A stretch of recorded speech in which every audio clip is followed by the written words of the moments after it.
کسی شاعر نے کیا خوب کہا ہے، ظالم یہ چاہتا ہے کہ پہچان چھوڑ دے، ظالم یہ چاہتا ہے کہ پہچان چھوڑ دے، گھبرا کر ہم رسول کا فرمان چھوڑ دے، مرنا ہمیں منظور ہے مر جائیں گے مگر ممکن نہیں کہ ہم دولت قرآن چھوڑ دے۔ تو آئیے ہم اپنے اسلاف و اکابر کے طرز پر چلتے ہوئے میں اپنے مدارس کے ایک طالبہ کو دعوت دیتا ہوں کلام اللہ شریف کے لیے، جس سے میری مراد عفیفہ مریم ہے کہ وہ آئے اور تلاوت کلام اللہ شریف سے مجلس کا آغاز کرے۔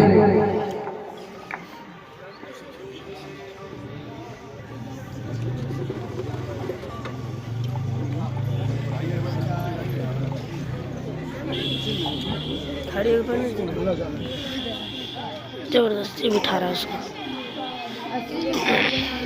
اعوذ باللہ من الشیطان الرجیم، بسم اللہ الرحمن الرحیم، والشمس جب کوئی بچی پڑھے تو صرف اس کا ہی آنا چاہیے، ایک دم فوکس کر کے آگے سب۔ والقمر اذا تلاہا، والنہار اذا جلاہا، واللیل اذا یغشاہا، والسماء وما بناہا، والأرض وما طحاها، ونفس وما سواها، فألهمها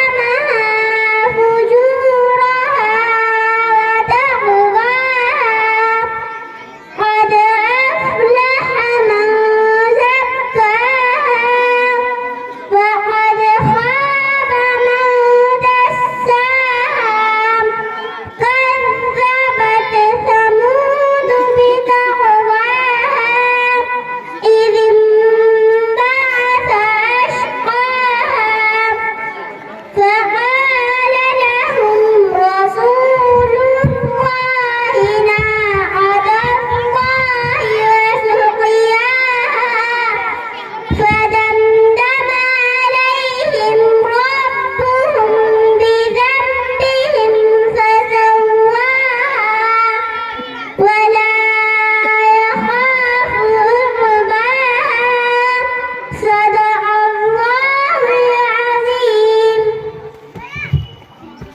ماشاءاللہ ماشاءاللہ، یہ تھی عفیفہ مریم۔